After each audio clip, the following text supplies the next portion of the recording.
Pull up a chair and buckle up. It's the Original Strength Podcast.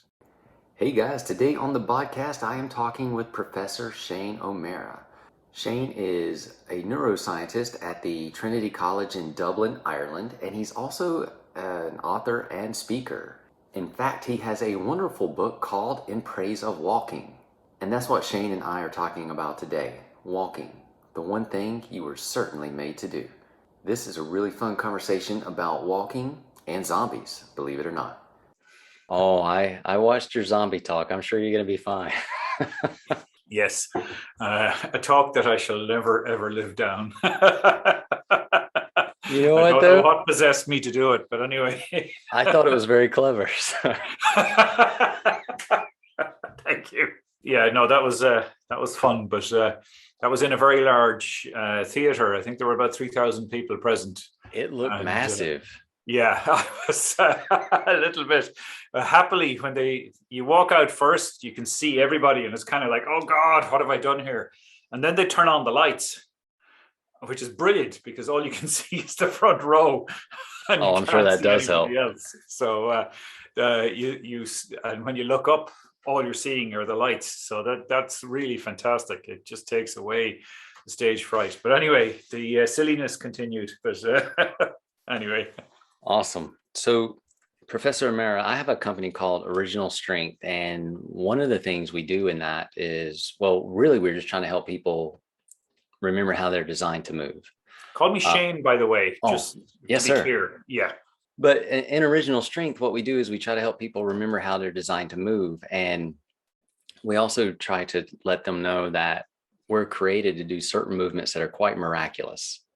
And walking, to me, is one of those movements that it is like the miracle movement because it does so many wonderful things in the body. But you wrote a book called In Praise of Walking that is like a celebration of walking. It's phenomenal.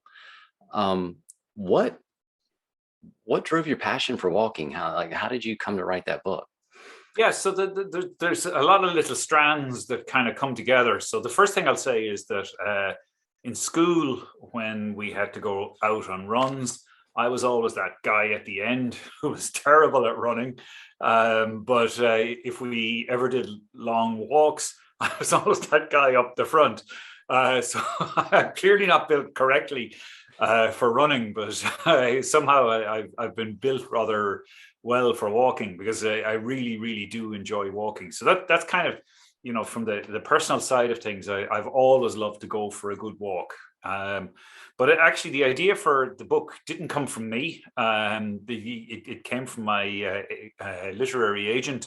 We were talking about book ideas and just about ideas generally. And he said to me, "What do you like to do?" And I said, well, actually, one of the things I really love to do is to walk. And I described how I'd taken an hour's long walk through the city to meet him just before I had met him. And he said, well, how about this? How about a book on walking? And I thought, oh God, yes, of course. This is so obvious that I really should do it. And from the moment he said it, I really realized what a book like that could and should look like. And I wrote out the chapter titles very quickly on a piece of paper about in terms of what the book should be structured like. And that's really how the idea for the book came together. And I realized when he said it that I actually knew the scientific literature very well, but sometimes ideas are so obvious that you can't see them because they're just too close to you. So it's really a confluence of those two different things, something I really like to do, and the sort of after the fact obvious idea that this is something that I should do. So that's how the book in essence came together. No, it's awesome. It's well, you've got the right amount of humor and science and just what and all the good stuff that walking does for us. I mean, I think it's just it's a perfect mixture. Yeah, well, you see, I think, when you, again, just to step back from my own personal story for a moment, walking is one of these wonderful things that we can do with many, many wonderful consequences for us. And it's kind of like the idea for the book on walking. It's so obvious that we just overlook it. but actually it's the kind of primary movement or primal movement even that we're capable of. So if you take two examples here, to learn to speak, you need to be exposed to a language community. You have to interact with people. You have to have people babbling at you. You have to hear speech sounds. You have to have a whole lot of things, inputs like this, in order for you to learn how to use language appropriately, to speak grammatically. But it's genetically controlled. We know this from a variety of studies of people with specific language impairments and all the rest of it. But it needs that input from the outside. Walking is different. It's kind of intrinsically organized. All you need is the space to move. And there are many beautiful studies, and I describe some of them in the book. But I think that the idea really is straightforward, that in somebody who doesn't suffer from a movement impairment, the programs for walking start to unfold at around about 12, 13 months of age. And, we've all had this fun with kids when they're crawling around, and you wonder, when are they going to make the first approach at kind of stepping? And they do it. You don't have to tell the child now you have to walk. The child will pull themselves up, they'll flop back down, they'll pull themselves up, they'll totter forwards, and gradually they're sculpting all of these circuits to keep them balanced, and they start moving. And it's astonishing. But at the same time, it's entirely commonplace. So it's this remarkable thing that we can do. And it's something that we kind of engineered out of our lives as well, which is the kind of the other paradox of walking. So kids walk, when they're learning to walk, something like 2,000 steps an hour or so. And adults, sadly, walk about 4,000 or 5,000 steps a day. So there's a dramatic contrast between what children do, what adults do, and what we can do, which is in a sense be more childlike, walk much more. Since you brought it up, what are the consequences of engineering walking out of our day-to-day lives? Yeah. So first of all, we got to be gentle on ourselves here. So if you think about humans, even 100 years ago or 200 years ago, energy was difficult to get. Getting food was hard. Before the agricultural revolution, we had to work really, really hard at getting hold of calories. So the natural inclination is you get your calories and you relax. But we've solved the calorie problem in the modern world. The agricultural revolution and then the kind of industrialization of food afterwards ensures that there's calories everywhere. So if I want to go down to my local shop, I can walk. It's only a couple of minutes down the road, and there's food from all over the world available there. I can get sushi. I can get whatever it happens to be. It's all available. So we've solved that problem. But what we've also done is kind of solve the problem of energy conservation when we didn't need to. We don't need to worry about conserving calories and expending calories because we have such free access to calories. So we've kind of, unsurprisingly in a way, we've put these big brains of ours to dual use. One is, how do we stop using up calories when we don't need to? And how do we get calories because we need them? And that's kind of given us this malign outcome in the modern world, where we've got lots and lots of access to calories, and yet we don't move as much as we could or should. So speaking of calories, you talked about in the book about how walking can be done throughout the day, but when people are trying to get in shape or lose weight, they go to the gym and maybe exercise real hard for an hour. But the body wants to only burn so many calories in a day, so it tries to offset that hard work by resting. Like, how does all that work?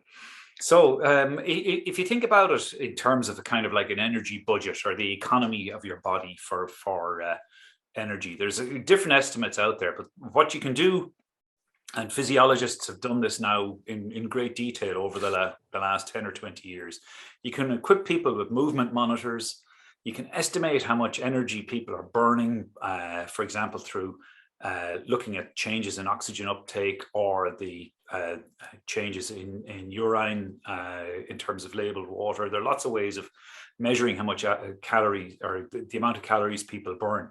And if we take it in really simple terms, the average adult male, depends on your estimates, but needs somewhere between 2,500 and 3,000 calories a day to stay alive. So let's call that 2,400 because that's really easy to work with. 24 hours in a day, 100 calories an hour. And when you look at the estimates, what the estimates show is that about 70% of the calories that we take in are used just for the purposes of keeping you alive. We overestimate dramatically the calorie burn from things like going to the gym. And what happens is, like the accelerator in your car, your metabolism speeds up and slows down depending on the calorie burn. So you've got all sorts of feedback mechanisms that slow things down. And there's a good reason for this. If you're in a situation where there are few calories available, you're in a famine, for example, or when you go back 200 years when you had to work hard out in the fields to get calories, then it's a good idea for your metabolism to be able to say, no, we got to wick it back a little here. So what happens in essence is that you have this mismatch between what we think we burn when we go for a run, which turns out not to be very much, or we work hard in the gym, and we have this thing where our body, we work our bodies really hard. The body thinks, well, you've obviously worked your body hard to get calories, so now let's take it easy afterwards. So the trick with managing your metabolism like that really is to distribute the activity as evenly as you can through the day, rather than going hard at it for an hour in the evening and thinking that'll undo all the sitting around and you'll burn off all the crisps or chips or whatever you've eaten during the day or those things. That's not how it works. Our bodies are built for regular, reliable, intermittent movement. And if you track people who live, for example, in kind of tribal societies or non-mechanized societies, what you see is that their calorie burn per day isn't terribly different to yours and mine. But their activity levels are actually a little bit different in terms of their profile. They do sit around, but they sit on chairs or stools that don't have backs, or they hunker on the ground. So they're actually always correcting their stance just a little bit. So there's a little bit of low calorie burn going on there all the time. And they walk an awful lot. So there are recent studies by Herman Poncer, who's at the University of North Carolina, Duke University in North Carolina, wrong university referred to there. And what he has shown is that in the Hadza in Tanzania, that males walk sort of 14 to 18,000 steps a day on average from about the age of 2 or 3 all the way up to their late 80s, and females sort of in the 12 to 14,000 range. And the effect of this is astonishing. The average Hadza female who is 80 has a heart health equivalent of a Westerner who's 50. Wow.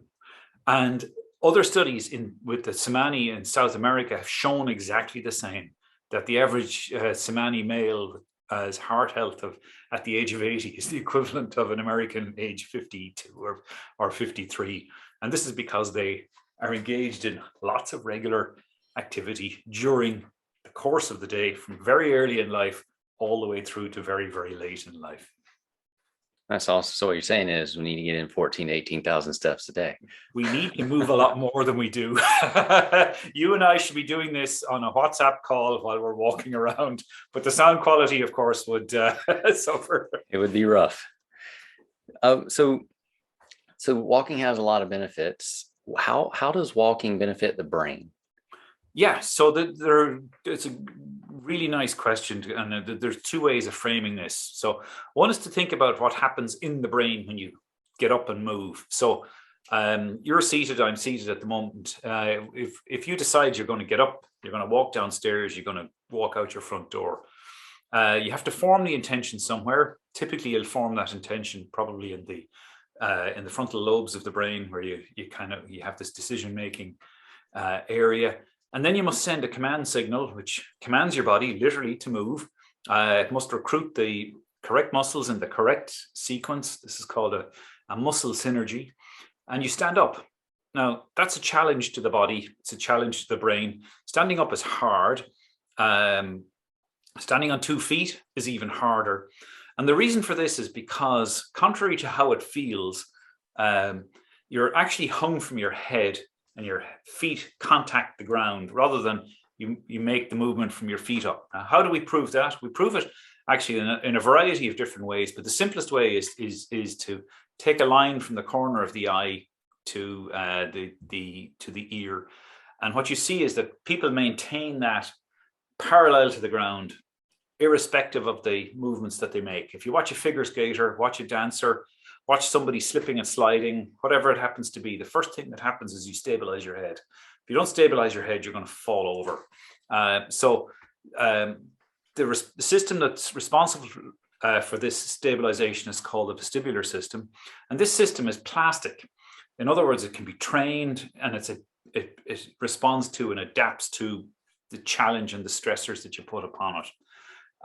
So there's that element, first of all, getting your brain up, getting your body up is a challenge to your brain. And those kinds of challenges are really good. So that's kind of from an inside out way of looking at things. Now, if you look at it from the outside in, when you're moving your body, lots of changes happen in all sorts of places in your body. Your blood pressure changes. Rhythms that were previously quiescent come to life. So heart-lung coupling, for example, really important. You have to get that pace right, or you won't be able to breathe and walk and talk at the same time and get the oxygen to where it's needed. So you have these kind of feed in or feedback mechanisms. And then you have lots of other things happen too. So there are wonderful molecules called myokines, which are produced in muscle when the muscle contracts. So they're activity dependent. You must engage in activity.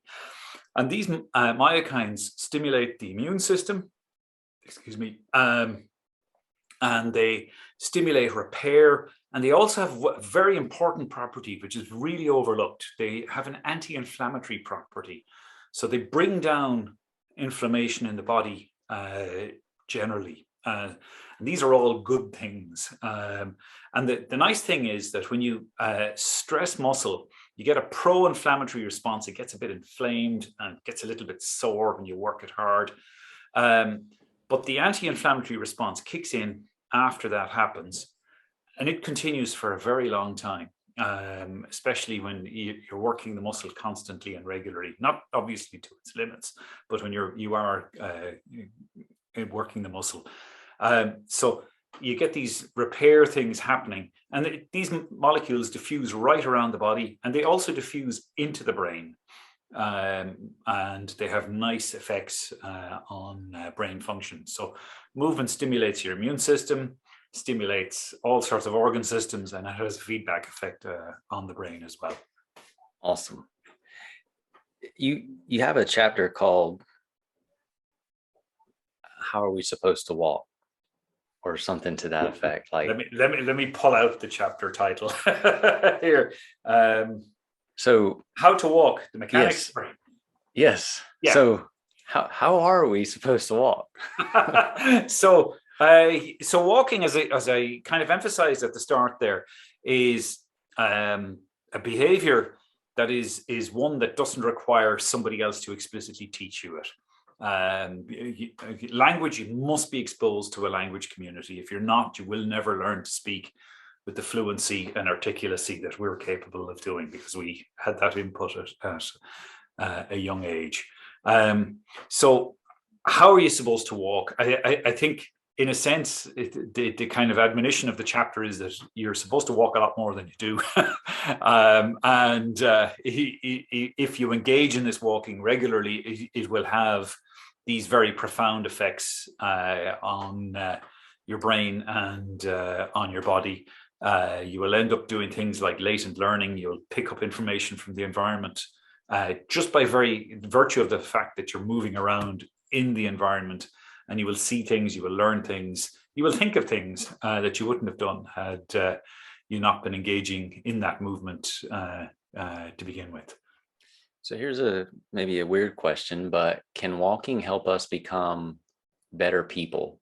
better versions of ourselves, or even better neighbors? So that's not a weird question, actually, in any way, shape, or form. So I think the unequivocal answer to that is yes. And I think that the final chapter of the book is on social walking. And I think this is kind of the great undiscovered or unrealized aspect of our walking lives. So let's put it in kind of context. When we humans are upset, annoyed, or wish to disagree with a political point of view, what do?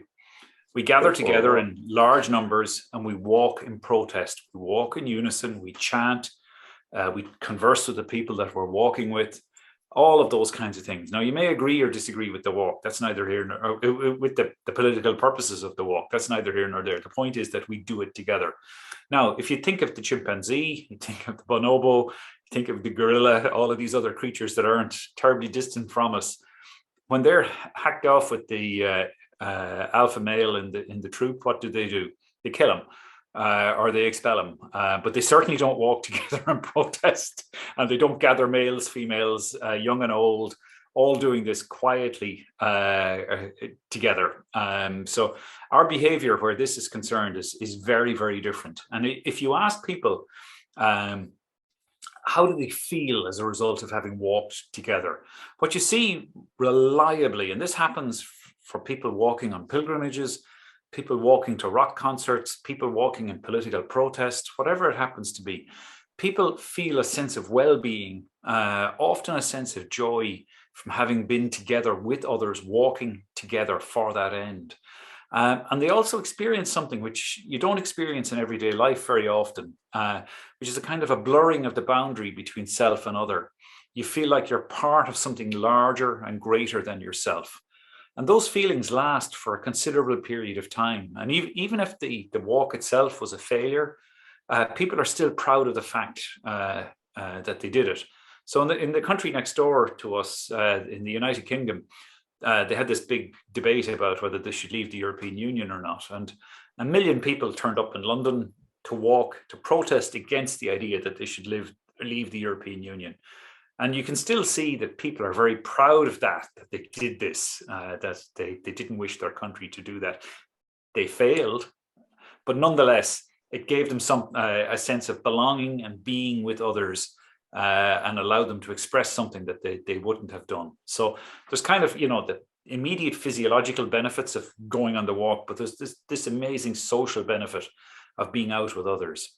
And we know this from walking ourselves. If you go for a walk with a trusted friend when you have a problem that you want to solve, you have an issue that you want to work out, the conversation during the walk is often actually the very best thing about the walk. So there are all those kinds of other aspects to it. And then there's maybe one thing to say, which is often overlooked, which is how attuned we are to each other when we're walking. We're astonishingly sensitive, actually. When people are walking ahead of us, if somebody moves or throws their head up or whatever it happens to be because they've heard a noise over there or whatever, everybody looks, because we're not necessarily looking towards the sound. We may not even have heard it because we were engaged in conversation with somebody, but we know where to look because we can judge where we should be looking by looking at the back of somebody else's head. And lots of sports wouldn't be possible were it not for the fact that we're really good at figuring out where people are going to go to, not where they are, but how do you intercept somebody? When you're making a play in a football game or something like that, you have to know where the person is going to be in a few seconds' time. Robots are really bad at doing this. They're getting better, but this is something that we've been very good at for a very, very long time. And children, in fact, are as good as adults. Studies have been done on interception in children as young as 3 and 4 years of age. And they're very, very good at predicting where the person is going to be in a couple of moments. So one more question. If you're out walking and you should happen to come across a zombie, what should you do? If you come across a zombie, well, I think you should throw a net on the zombie if you happen to have one, and cart it off to the local mad scientist that you can find, because you're going to win a Nobel Prize for coming upon one of the undead. If you're listening to this, Shane did a fantastic TED talk about zombies. I'll put it in the notes of the show if you're curious about it.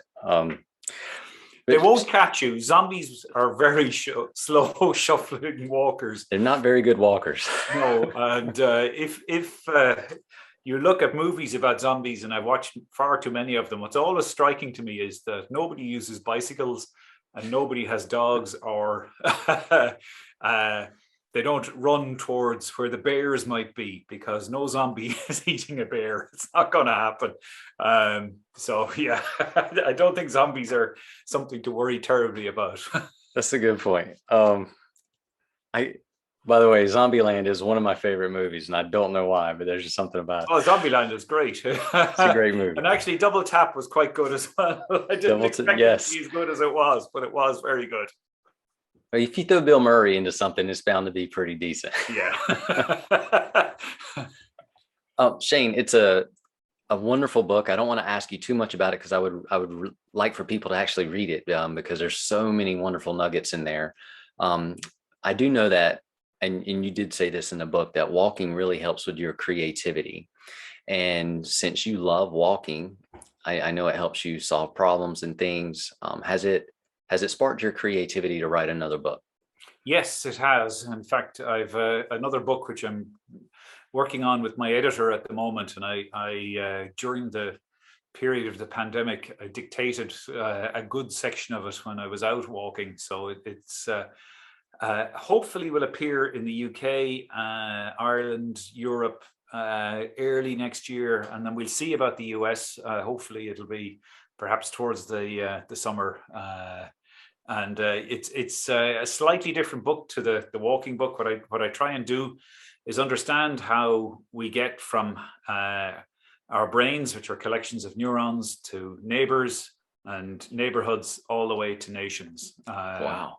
So I'm basically saying that we need to think about how we share realities together, and we create realities together, how we can imagine our futures together, and we reimagine our pasts. And the mechanism by which we do this is the way that we've been doing it just now. We've been having a conversation, and this is how we align our beliefs and all of those things with each other. That sounds like an awesome book. Well, we'll see. We'll see. It's quite a challenge, but I'm happy with the direction it has taken. And if all goes well, it should be available next year. Awesome. If somebody wants to purchase In Praise of Walking, where would you have them look? Ideally, support your local bookseller. They will buy it, but failing that, you can give Jeff Bezos some cash, and you will find it on Amazon.com or one of the other many online sources. It's available in Kindle. There's an audio version, and of course, it's in hardback and in softback. Awesome. Shane, this has been a lot of fun. Thank you so much for taking your time with me. Thank you so much for the request. Thanks for listening, everyone. Now get outside and play.